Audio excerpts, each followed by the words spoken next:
What is up, everybody? Welcome to the MMA Engine and welcome to the main event deep dive for UFC Vegas 54. We have Jan Blachowicz going against Aleksander Rakic. And, first look, I kind of was not excited for this main event, but after looking into it a little bit deeper, I think it's going to be pretty solid. Two guys that are very high level.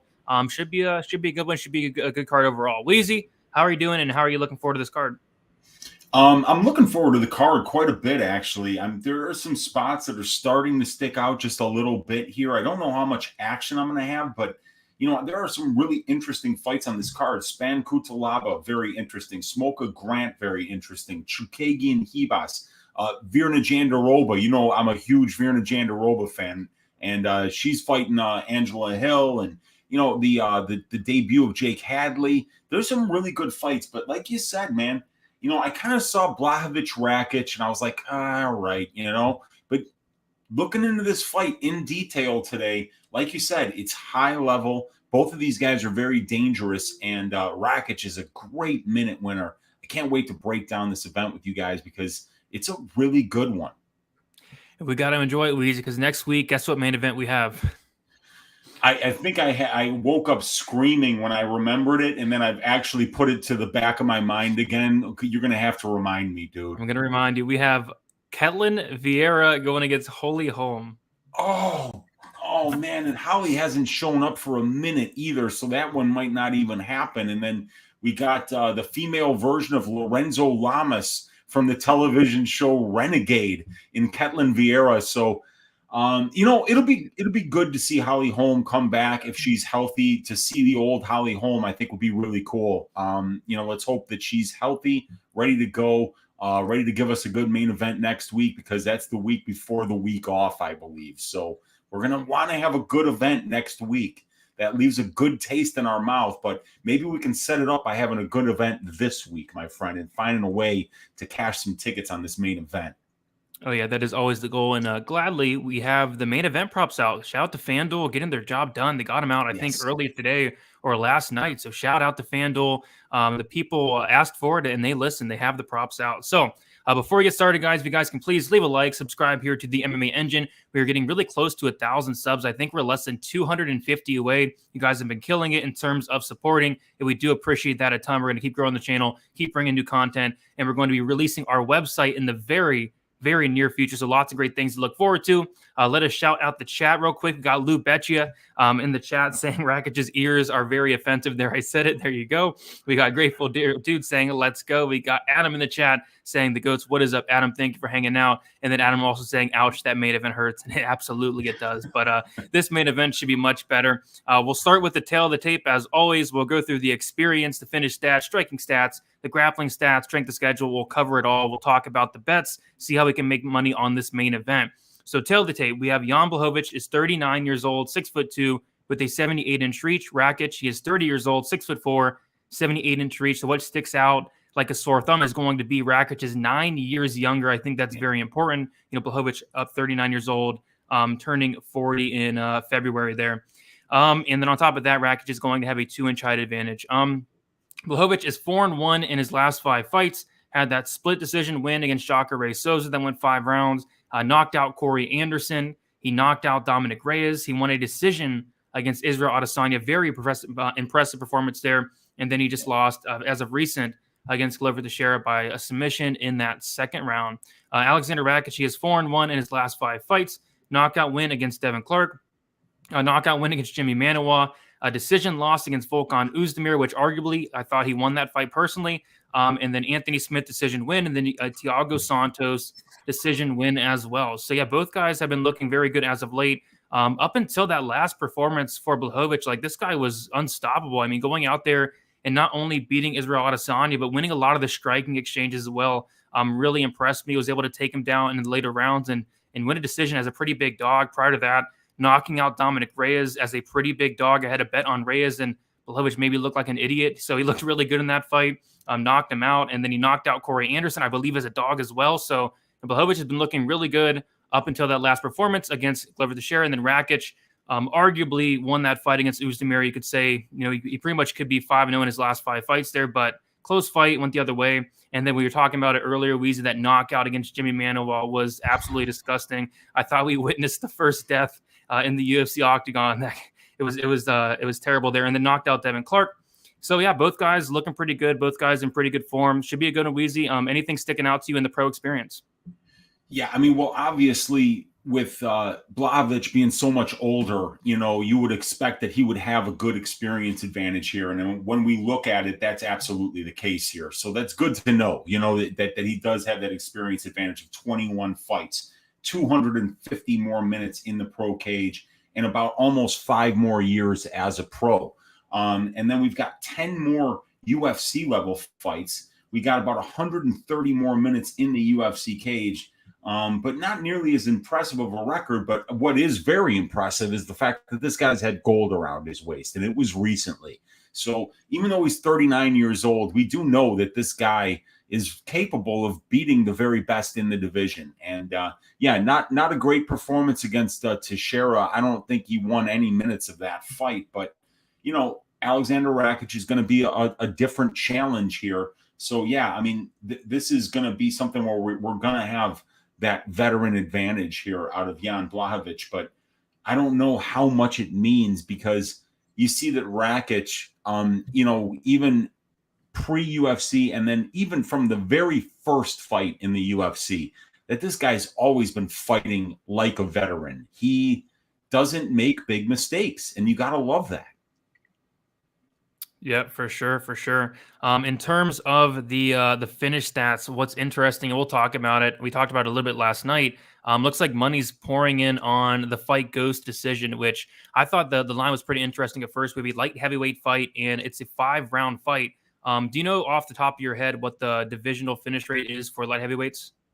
Light heavyweights have a divisional finish rate of 57.39% on the aggregate here. That's since 2013, and that is in 3-round fights. Now, I probably will, when we're talking about some props at the end of this breakdown, bring up my 5-round fight database, and I can give you the exact amount of 5-round fights in the UFC since 2013 that have finished inside the distance, because that's going to be very important. Yeah, and that's very interesting, especially when you look at the line. I feel like money's coming in on that fight goes to decision, and I can't wait to see where that does move. But yeah, as far as the finish stats go, both these guys, like you said, very, very dangerous. Jan Blachowicz has that Polish power, and he has showed it off in his last few fights, knocking out Reyes, knocking out Corey Anderson. And then on the flip side, you have Rakic, who this guy has a ton of power, especially in his kicks. Again, knocking out Jimmy Manuwa very, very badly. So, yeah, as far as this fight finishing, like I could see it finishing, but I could also see it, being a grinding decision as well. So, in terms of the fight goes or fight doesn't go, kind of, tricky to pick that spot. But let's talk about these finish stats a little bit. For sure. Okay, so right now we've got Jan Blachowicz with a 61% finish rate, Rakic 71% finish rate. But in the UFC, we got a 54% finish rate for Jan Blachowicz. So 6 of 11 UFC wins inside the distance. And then for Rakic, it's 2 of 6 his wins have come inside the distance. Rakic has only lost once. It was by decision in the UFC.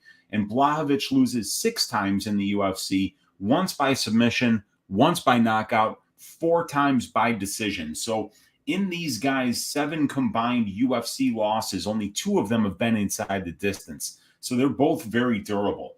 And obviously, Blachowicz's career is 37 fights. So he's got 3 losses outside of the UFC. And, he's got 2 of them are by knockout. 2 of them are by submission. That's as a whole in his career. So, it looks like they're very same. They're very much the same in their finish percentages, Brady. But Blachowicz has been finishing more fights at the UFC level and with more diversity. He can get submissions and knockouts, while Rakic is mostly knockout dependent here. And like I say, they're both pretty durable. Rakic was finished in his only pre-UFC loss by submission. And like I said, Blachowicz once by submission, once by knockout in the UFC. Both guys are extremely durable. You said Blachowicz has been knocked out how many times in the UFC? Like once? Just once. And it was by Thiago Santos, right? Yeah, Thiago Santos. And I believe that was in the 3rd round. That was late of, a very close fight. But man, that Santos pre-knee injuries, Oh. he was just absolutely so dangerous, and he could Mhm. hurt. I mean, any time you were on the feet with that guy, he could land that sledgehammer and put you out, and that's exactly what he did to Jan. He's the only one to do it to him in the UFC. Yeah, and then as far as Rakic, never been knocked out in the UFC, but he did get knocked down by Devin Clark, and then shortly after he knocked out Devin Clark. So yeah, both guys very very durable. Let's talk about these striking stats a little bit. So I went back and watched the tape on Blachowicz, and I was actually surprised with this strike. Like his hands are very good, very fast. Like I said, he was winning a lot of the striking exchanges against Israel Adesanya, and it was up a weight class for Adesanya, but still very impressive nonetheless. I don't think anybody really expected Blachowicz to go out there and win a lot of the striking exchanges. Even in the last fight against Glover Teixeira, he had nice combinations. Hands looked really fast. Even touched up Teixeira at some points. It was actually Teixeira that hurt Blachowicz though.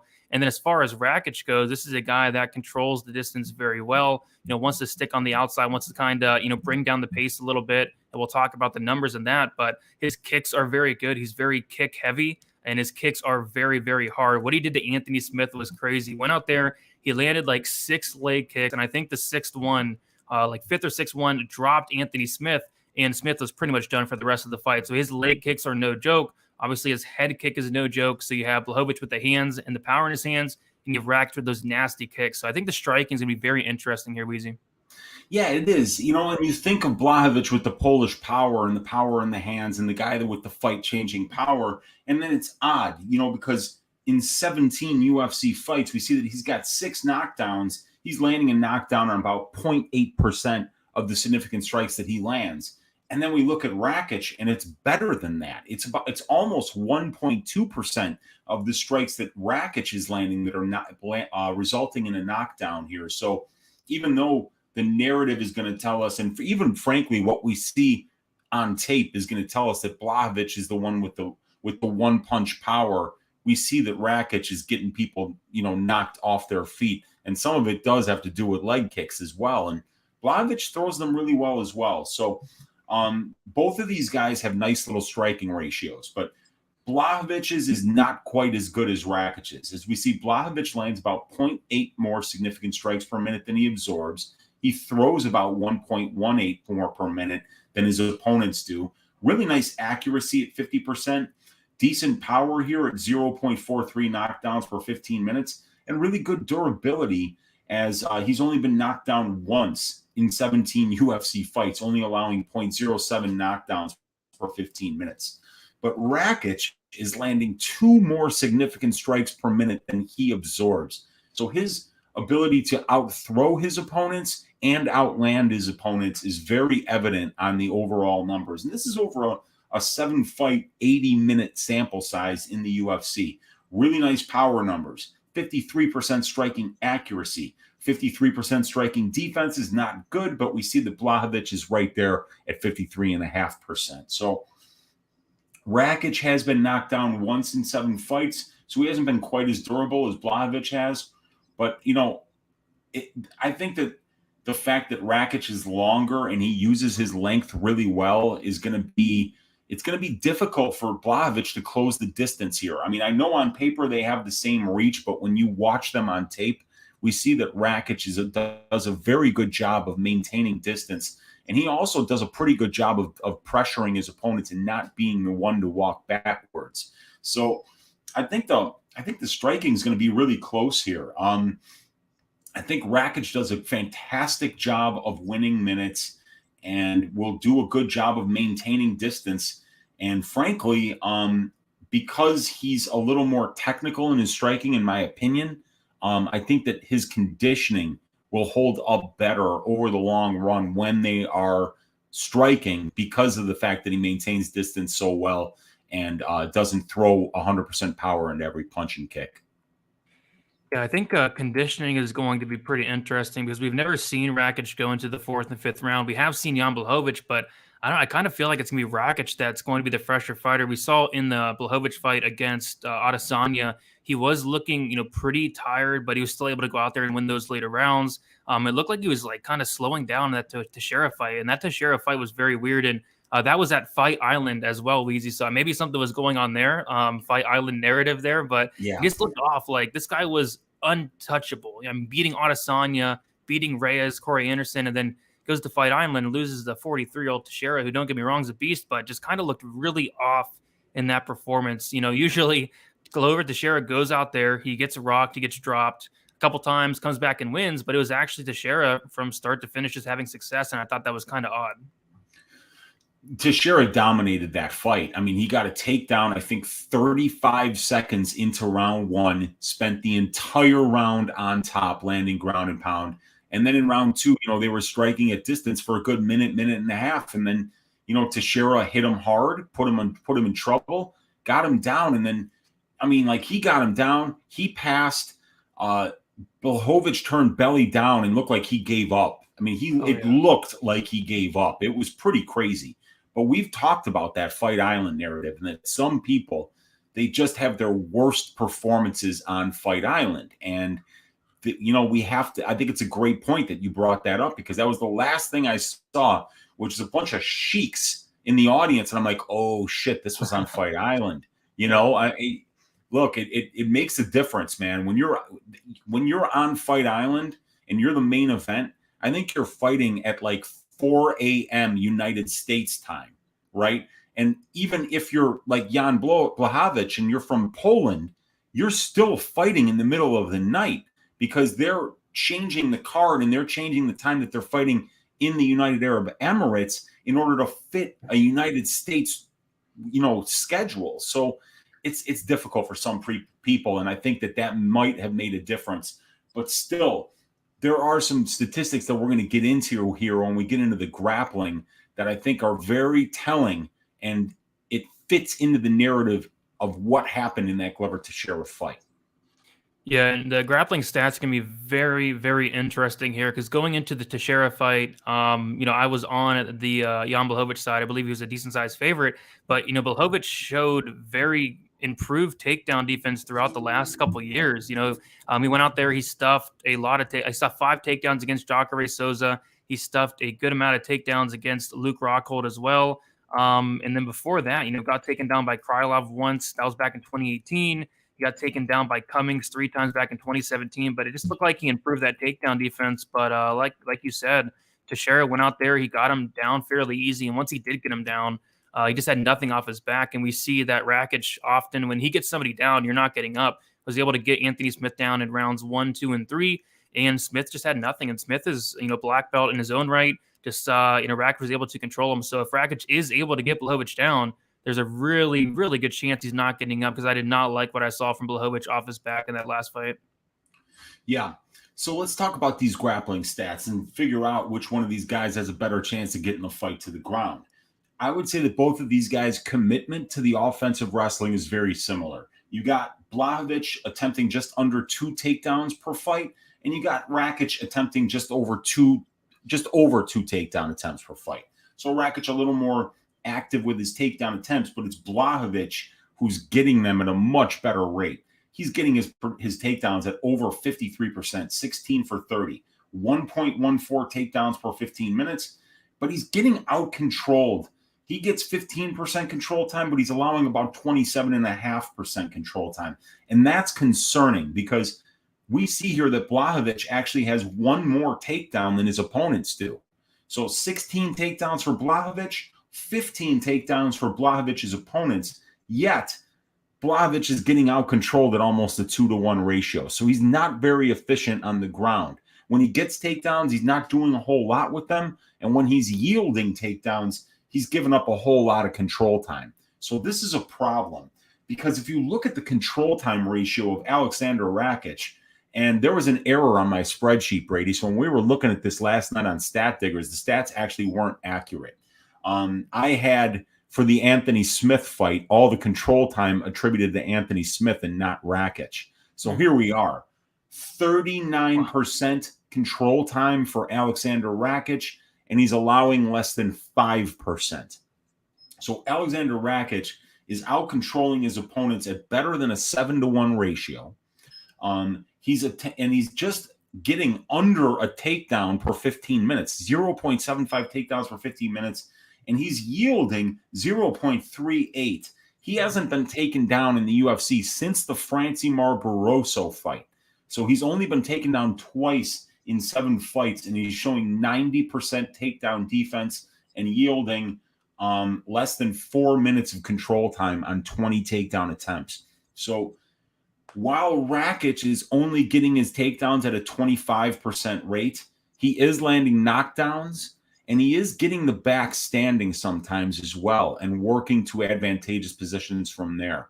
So, and we saw that just a couple of times Anthony Smith just pulled guard on him for some reason, or just kind of fell to the ground where Rakic wasn't credited with the takedown, but he got a lot of control time for it. So when Rakic gets into advantageous positions, he tends to stay there. And when Blachowicz gets put into disadvantageous positions, he also tends to stay there. So I'm going to say that Rakic has the better chance to win minutes on the ground here. But I got a couple of stats that if we go into the advanced stats, we can take a look at here, Brady. And I think it's very interesting. If we go to Jan Blachowicz, which is at the top of the page, we can take a look at his individual fights. And if you highlight those 6 losses against Glover Teixeira, Thiago Santos, Patrick Cummins, Alexander Gustafsson, Corey Anderson, and Jimmy Manawa, right? So in every one of those fights, if we look at control time and control time allowed, every damn time this guy loses, he gets out-controlled. 317 seconds to 15 against Teixeira. 8 seconds to 5 against Thiago Santos. So that's really meaningless. 459 seconds to 72 by Patrick Cummins. 643 seconds to nothing by Gustafsson. 640 seconds to 23 by Corey Anderson. And 343 seconds to 29 by Manawa. So in all 6 of his losses, he gets out-controlled. And what is Rakic doing? He's out-controlling his opponents at almost an 8-to-1 ratio. Another stat, if we scroll over to the right and we look at how many fights he's been taken down in, he was taken down twice in the Glover Teixeira fight. He was taken down once in this one, 3 times here, 4 times here, 4 times here. And if you scroll all the way back to the right, we see that when this guy gets taken down, he's got a 1-5 record in the UFC. He's been taken down in 6 fights. Glover Teixeira, Thiago Santos, Nikita Krylov, Cummins, Gustafsson, and Anderson. He's 1-5 when he gets taken down, and he's 0-6 when his opponents out-control him. So I think that these are very important stats because this is a 5-round fight. And we've seen Aleksander Rakic be very good at maintaining range and being able to outstrike his opponents and out-volume his opponents on the feet. But he's also showing 90% takedown defense and the ability to out-control his opponents at between a 7 and 8-to-1 ratio while averaging less than 1 takedown per 15 minutes. Stylistically, this looks really bad for Jan Blachowicz. Yeah, for sure. I mean, those are phenomenal stats, Weezy. You can only get those stats here at the MMA Engine. I like it. And yeah, I'm glad we figured out that control time for Rakic because it looks much, much better with the Anthony Smith control time out controlling him 38, his opponents to only 4%. I think that's awesome. And yeah, like you said, Blachowicz getting out controlled 0-6. Like that's something we need to take into account here because there's a very good chance that he's going to get out controlled. I mean, if someone's going for takedowns here and going to get them, I really do think it's going to be on the Rakic side. So yeah, I mean, I think the striking's very competitive. I like the kicks of Rakic. I think Rakic is going to be younger. He's going to be longer as well, 2-inch height advantage.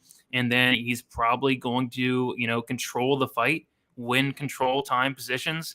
So yeah, it's kind of looking pretty solid for Rakic here. So anything else in terms of the striking or grappling, or should we move on to the strength of schedule? Well, I just wanted to mention that there were 2 fights for Blachowicz where he was out-controlled and he won. The Jacare Sosa fight, he was out-controlled 505 seconds to 4, and he won a split decision in a 5-round fight. That was a weird fight. Yeah. And then he was out-controlled 206 seconds to 1 by Luke Rockhold, but Rockhold was basically just kind of holding him up against the fence there. But he came back and he hurt Rockhold a couple of times and knocked him out in the 2nd round. So it's not like this guy only loses when he gets out controlled. He can come back and land a big shot and, yield some control time and still have the ability to win. I just wanted to mention, though, when the guy loses, he's getting out controlled, period. Okay, that makes sense. All right. Yeah, I mean, it was so weird. Like Blachowicz has been on this big run. I think I picked against him in the Rockhold fight, and if Rockhold would have won that fight, I would have took down a GPP. I did pick him in the Souza fight, but I picked Corey Anderson, I picked Dominic Reyes, I picked Israel Adesanya, and I picked him in the freaking Teixeira fight, and he lost. So I just cannot get Blachowicz right. But hopefully I get this fight right. I am liking the Rakic side here. So in terms of the strength of schedule, Weezy, I'm assuming it's going to be pretty close, but is there anything that's sticking out? Nothing's really sticking out. I mean, I guess what sticks out is that Rakic's strength of schedule is damn near as good as Blachowicz, and Blachowicz is a former champion. So we know that Rakic didn't just kind of climb up the ladder here, getting a bunch of easy fights and just being in the right place at the right time. I mean, this guy's beating Thiago Santos, Anthony Smith, very close fight with Ozdemir. And if his knee hadn't have blown up and it got swelled up in a really weird place, and it was very visible. If that hadn't happened, I think he would have 30-27 in that fight because I thought he won all 3 rounds. But those leg kicks that Ozdemir was landing were having such a huge effect on the how his leg looked that I think 2 judges just scored it for Ozdemir. But this guy could easily be 7-0 in the UFC, in my opinion. And he's getting good wins. Even that Francimar Barroso win, that's impressive because Barroso was a really good minute winner. He was a guy who slowed down fights, hypnotized his opponents, mixed in takedowns, got some cage control, and, kind of waited to counterpunch. And for Rakic to go in there and show the kind of maturity that it takes to out game plan a guy in Barroso who's who puts so much thought behind the way he fights and who is so deliberate and such a good minute winner, it showed that this guy's, he's got the mind. He reminds me of a chess player out there. He doesn't make mistakes. He doesn't put himself in bad positions. We really haven't even seen the guy in a whole lot of trouble yet, other than the Devin Clark fight. He got into a little bit of trouble early in the Devin Clark fight, but he even showed a good chin there. So these strength of schedule numbers are predictably a little bit better for Blachowicz, but Aleksander Rakic just a notch below him with a 1.44 ratio opposed to 1.63 for Blachowicz. 13.29 total fights for Blachowicz's opponents, 11.86 for Rakic, so very close. The wins just a little bit better for Blachowicz, even though Rakic is beating the slightly more experienced opponents. And the losses are better for Blachowicz because Rakic's only loss came to Volkan Ozdemir, who's 5-5 in the UFC. So throw out Rakic, his win over Rakic, he's 4-5. So it looks like the losses are worse for Rakic, and they are. But Blachowicz, slight edge in the strength of schedule. Blachowicz, big edge in pro experience. And I would say Blachowicz a little bit of a power edge, even though the numbers don't necessarily flesh that out. We know that this guy can hit you once and change the trajectory of a fight. We haven't seen much of that from Rakic outside of the Manawa soul stealing in the rematch of that particular fight, because Manawa did beat or I'm sorry, no, never mind. That was Blachowicz who fought Manawa earlier and lost to him. So yeah, this is good. It looks like a close fight, but it also looks like you can get your money in good with Aleksander Rakic because he is such a good minute winner, because his style gives you the archetype of fighter that beats Jan Blachowicz, 9 years younger, 2 inches taller, and just in a little bit different of a career trajectory. I think Rakic knows at the age of 30 that if he wins this fight, he's getting a title shot. Yeah, if not, the title shot be very, very, very close as well. So, yep, I like it. Everybody in the chat, let me know who you like, and if there's any props that are sticking out for you. Dan saying a 49-46 to Rakic via brutal and vicious jotcoing. Very brutal and vicious. Let's talk about these odds a little bit. So Rakic, and this is on Bet Online. So he opened up -150, and he is currently -190. Money has been pouring in on Rakic, looks like all day and all last night as well. So minus 190 at this point. Jan Blachowicz opened up plus 130, and he is currently plus 165. So the fight goes to decision is plus 120. The fight doesn't go to decision is minus 150. The over-under is set at 4.5 rounds. The over 4.5 is plus 110. The under 4.5 rounds is minus 140. The time props are very tricky for me, Weezy, because I feel like this is going to go over. I feel like this is going to get extended. I feel like they're going to respect I feel like they'll respect each other's power. I feel like Rakic is going to try to get this into control position and win minutes there. But at the same time, this is a light heavyweight fight, and both guys are very, very dangerous and very, very powerful. So any thoughts on the time props? Any thoughts on that line as well? Yeah, I'm bringing up right now my 5 rounds fight database so that we can take a look not only at the finish rates for this thing, but we can take a look at the finish rates for 5-round fights in particular, because this is what we're looking at here. So for light heavyweights, if you just give me a second here, I'm just going to delete this page and I'm going to sort this information for us so that we have access to it. And then we'll take a look at the prop template, Brady, and we'll get an idea of where the value is on this line, because this is really important information when we're breaking down these 5-round fights. So it looks like since 2013, we've had 51 light heavyweight 5-round fights. And if I'm going to sort these things custom, we're going to do it by round. Now, fights finishing inside the distance, it is a count of 37. So it's 37 out of 51. My calculator's in the other room. 72.5%. What percent? 72.5. 72.5%. Boy, do we like that. So if we go to this prop template, right now the fight doesn't go to decision at minus 135. Is that where we have it right now? On 5 dimes. On FanDuel, it's minus 138. Okay, well, that's still pretty good. So 57.5% is the implied probability of that line. And we just said that light heavyweight main events finish inside the distance about 73% of the time. Yep, 72.5. Yeah, so it's almost a 16% edge right there. And then let's look at these guys' combined fights. Now, only 10 of the 24 fights for Blachowicz and Rakic have finished inside the distance. So that's 41%. So that's much lower than the 5-round finish rate of about 72%. So that actually gives us a little bit of pause here, because we see that 2 of 6 losses inside the distance for Blachowicz and 0 of 1 for Rakic. So Rakic has never been finished. So only 2 of 7 career losses. But what's alarming is that only 8 of 17 career wins in the UFC between these two guys had been inside the distance. So this might be one where I think we might get an over 2.5, or something like that, because these guys are not finishing at even the divisional finish rate of 57.4%. It's actually 47%. Yeah, it's such a tricky one, and we'll go over the over-unders for over 1.5 looks like minus 290, over 2.5 minus 165, over 3.5 is minus 120, over 4.5 is plus 100. So, and that's on 5 dimes as well. Yeah. So yeah, these time props are something that I just find it a little bit interesting, because we've seen each one of these guys get some early finishes. The Rockhold fight, the Manawa fight. You've seen, what's his name? Blachowicz definitely get some early knockouts, even early in his career. His first one against Latifi came right off the bat.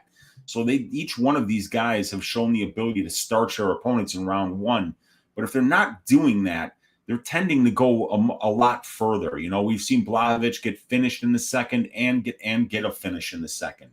But other than that, if it goes past that, it probably is going to go the full distance. So, yeah, this is something that's the time props are not particularly sticking out, because it looks like we're getting a great discount here over the 73% finish rate of 5-round fights.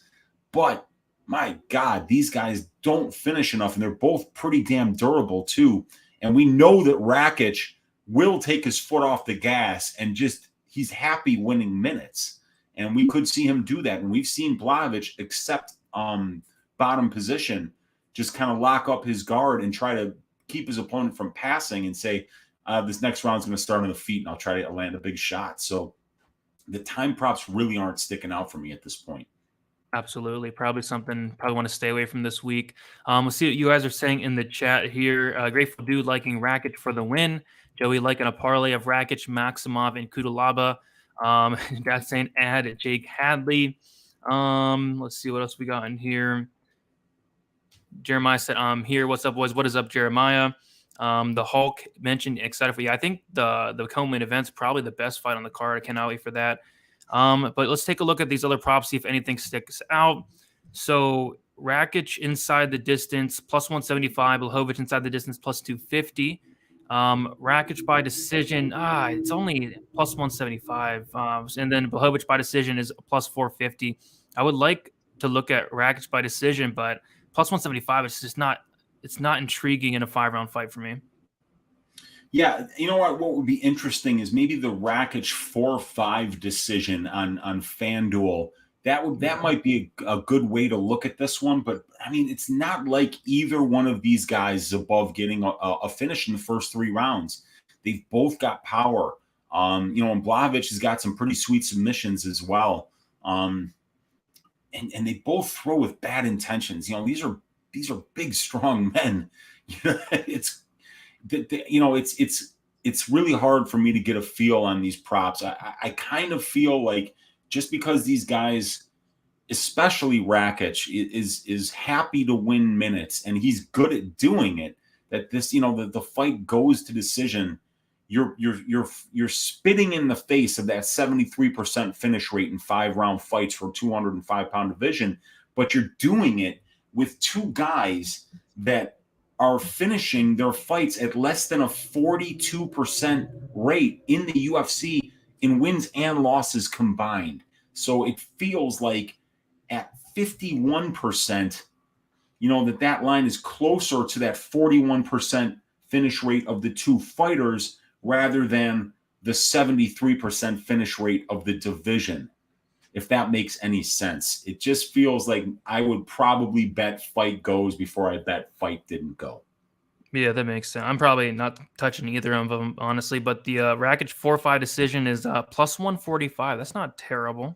That's not bad, because like I said, I could see him getting an early finish, and God damn did it look like Blachowicz quit in the second round against Teixeira. But yeah. Fight Island, man, I'm willing to write that off as a Fight Island thing. I think I've been pretty successful, noting when somebody had a bad performance there and saying, okay, I'm willing to forgive that performance because it happened on Fight Island and give them the benefit of the doubt. And sometimes that's a great way to find value in some of these lines, is find somebody who sucked ass on Fight Island and then look for them to bounce back on their next fight, because it's happened before. Khalil Roundtree is the best example. That performance against Prachnio was just awful, and he just looked lost in there. He looked confused. And it was like, remember, I always talk about the look on his face when they're announcing the decision in that fight, because it's like he woke up then and was like, oh, shit. I think I just lost to this guy, and he did. He lost to him. So yeah, it's a hard one, dude. But I'm leaning fight goes at minus 105, and something tells me I might be able to get that at plus money later on in the week. Yeah, potentially. And you should have saw the look on my face when Roundtree lost the decision to Prachnio. My you goodness, and me both. I talked a lot of shit. It was like 9,400 on DraftKings that week. It was something crazy that everybody paid for. Yeah, and Prachnio was coming off being knocked out in the very first round, 3 fights in a row. I mean, you never even get a 4th fight in the UFC when you're getting slept 3 fights in a row in the first round. So everybody was piling on. I mean, it was unfortunate for the Khalil Roundtree bettors that night, me being one of them. Yeah, and then he gasses out against Philippe Lins in the second round. Like, come on. It doesn't make sense. All right. So yeah, I mean, no other props are really sticking out. You have the round props, but it's impossible to pick around in this one. Um, yeah, I think for me, it's probably Rakic, that 4-5 decision plus 145. If anything, I think that sticks out, but nothing I'm running to the window for. Yeah, so the fight goes decision plus 110 on FanDuel, plus 120 on Five Dimes. That line has not moved yet. So yeah, curious to see where that does go. But yeah, nothing really sticking out for this fight. But I do like that Rakic side. I know Daz in the chat said he got it at minus 150. Would have loved Nice. that minus 150 a lot. Minus 190, it's definitely getting up there. And it looks like it just moved on FanDuel as well to minus 188. So it looks like the best price you can get is like minus 188 at this point. Yeah, it's not bad. I'm thinking that 4-5 decision for Rakic is how I'm going to play this, because the way I'm looking at it is that Blachowicz has been finished twice. Once of them was in the second round against the champion Teixeira on Fight Island, and the other one was in the third round against Thiago Santos. So chances are with a guy like Rakic, who has only finished two of his six losses, or I mean two of his six UFC wins, probably doesn't get a first or a second round finish, and then maybe you could do a tiny little bet on Rakic to finish in the third, and then just go Rakic 4-5 decision around plus 140, as you said. That might be how I play this fight. Yeah, I'm not, Blachowicz is so durable, and obviously Rakic is not going to submit him. I guess the only thing I'd worry about is Blachowicz being 39, and like you said, he quit in his last fight against Teixeira. So that'd be the one thing I'd worry about. Like, is he checked out and we just lost the belt? What's his motivation? That'd be my one concern. But as far as durability, I'm not concerned about Blachowicz. Yeah, and he has been durable. Only six losses in the UFC, and two of them were finishes. So, and one of them was against Maheta, and the other one was against the current champion, and it was on Fight Island. Just weird things happen there. So, yeah, and let's face it, dude. Rakic is not Glover Teixeira when it comes to the wrestling. He's just not. He's not even close to as good of a wrestler as Glover Teixeira. So the thought of Rakic coming out there, putting on his singlet, and just getting 3 takedowns in the first 2 rounds, I just don't see that happening. So I think it's going to be, a bit of a barn burner, man. These guys are going to be throwing heat for these first couple of rounds. And I think if Rakic goes for takedowns, he's going to have to be very careful about when he goes for them, because Blachowicz has got pretty good takedown defense. He stopped a couple from Teixeira even. Yeah, his takedown defense is pretty good. Let's see. Mushroom saying Rakic head kick KO. I love violence. Yeah, if he lands a flush head kick, I know no matter how durable Blachowicz is, he's probably going to sleep for sure. Dan saying no props on this fight. I just played Rakic straight. I'd rather bet on a sure prop like Chuk Kyong to a decision. Yeah, for sure. I like that. Yeah, that's the one you want on that one. I mean, if you're betting Chukagian, you kind of have to bet her by decision. Yeah, which, by the way, Five Dimes had Chukagian by decision last night at plus 155, and Bet Online just opened it up at minus 125. So yeah, and that kind of makes sense, doesn't it? It makes sense. It makes sense. Yeah. They opened that thing at plus 155, and it's got steamed to plus 120, and you don't see lines on Five Dimes getting steamed quickly. Even the ones that should be like getting absolutely blown out of the water 5 minutes after they open, they're taking action on them. I mean, God bless those guys. They're doing great. Yeah, I'm in the process of looking into moving into an island so I can get those Five Dimes props on a Sunday or a Saturday and just stack money, piles of money in my room, maybe sleep on the money at night. So much money to be made on Five Dimes. So shout out to everybody that has Five Dimes. I'm very, very jealous, honestly. But yeah, Weezy, it's a good main event. I think we're both leaning Rakic. Any final thoughts on the fight, final prediction, and then favorite bet? Yeah, I think I'm going to go the Rakic. I'm going to pick him to win by decision. But the favorite bet is 4-5 decision, because I could just see, Rakic getting a late takedown and finishing with ground and pound. Blachowicz' gas tank isn't fantastic, and Rakic fights in such a smart way that I think he'll be able to manage his gas tank better than Jan will. And as the fight goes on, I think Aleksander is going to be even more dangerous as it goes on. So I'll be looking to do a small bet on the third round prop for Rakic, and then I'll be looking at that 4-5 decision on FanDuel for sure. Yeah, for sure. For me, I am going Rakic by decision as well. And yeah, on FanDuel, they have Rakic by decision plus 195. And on BetOnline, it's plus 175. Might as well just play that 4-5 decision at plus 145 just to cover those extra rounds there. So I do like that. And yeah, I think it's a pretty good spot for the much younger Rakic, the faster Rakic. And I think he has more paths to victory here. So don't think I'll be touching the money line, especially as it's approaching minus 200. But that 4-5 decision at plus money, I think that's how he wins there. I do like that spot quite a bit.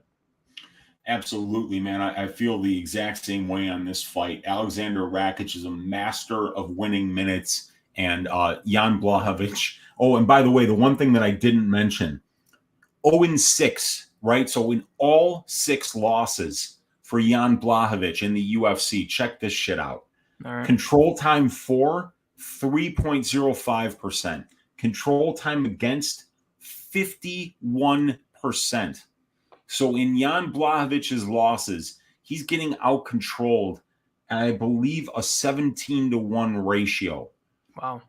That is, and what is Rakic doing on the aggregate? Out-controlling his opponents at between a 7 and 8-to-1 ratio. So this is, I just feel like when we dig deep into the stats and we find some of these stats that are truths of how these guys perform on the aggregate over a big sample size of 17 fights in the case of Jan Blachowicz, this is setting up nicely for Rakic. Yeah, for sure. And phenomenal stats there, Weezy. I do enjoy those, and I'm sure the chat enjoys them as well. But yeah, it looks like we're both going Rakic by decision, and then that 4-5 decision is sticking out. But Weezy, let the people know where they can find you, what you have going on throughout the week, and are you going balls deep tonight? Yes, I am. I'm going to be going balls deep on the MMA Engine YouTube channel, 10 o'clock Central Time tonight. Fight to be determined. Don't know what I want to go with yet, but Span Kutalaba would certainly be a good one. I also think that Hadley Nascimento would be interesting. Potentially Maximov Petrosky, and I think even in the women's fights of Jandiroba Hill, Lee Araujo, Chukagian Ribas, they're all good fights to break down. So I'll let you know what I'm thinking, and we will figure that out for tonight. Tomorrow night, 10 o'clock Central Time, you can find me on my YouTube channel, Uncle Weezy. I'll be doing just a tip, breaking down all 11 of these fights from a statistical and tape study perspective. We're going to finish with Uncle Weezy's ass shaving of the week, and then we're going to do the DFS show on Wednesday on Pub Sports Radio, and then right back here on the MMA Engine channel on Thursday night for Probability. We're going to give you a deep data-driven look into all the over-under and fight goes and fight doesn't go bets on the UFC Vegas 54 card. When we do all of our work, when we put in the research, Brady, it allows us to stack cash tickets like flapjacks, and that's the goal, my man. That is always the goal. Let's stack them high, extra syrup, some butter in there as well. Gotta love those flapjacks there. But yeah, you guys can follow me on Twitter, DFS_numbers, Instagram, DFS by the numbers. My full card breakdown should be out. Might do it tonight or early tomorrow. And then catch me on Pub Sports Radio on Wednesday for the DFS show. Back here on Thursday for Probability with Uncle Weezy, and then live streams on my channel, DFS by the numbers, Friday and Saturday. A lot going on for this card. UFC Vegas 54, Blachowicz Rakic. Should be a good one. 11 fights. Hopefully all 11 stay on because we cannot afford to lose any on an 11-fight card. But yeah, thank you guys for hanging out. Dan, Daz, Raw, Mushroom, all you guys. Big checks. Thank you for hanging out. Lou in there as well. And we'll talk to you guys very soon. And see you guys later.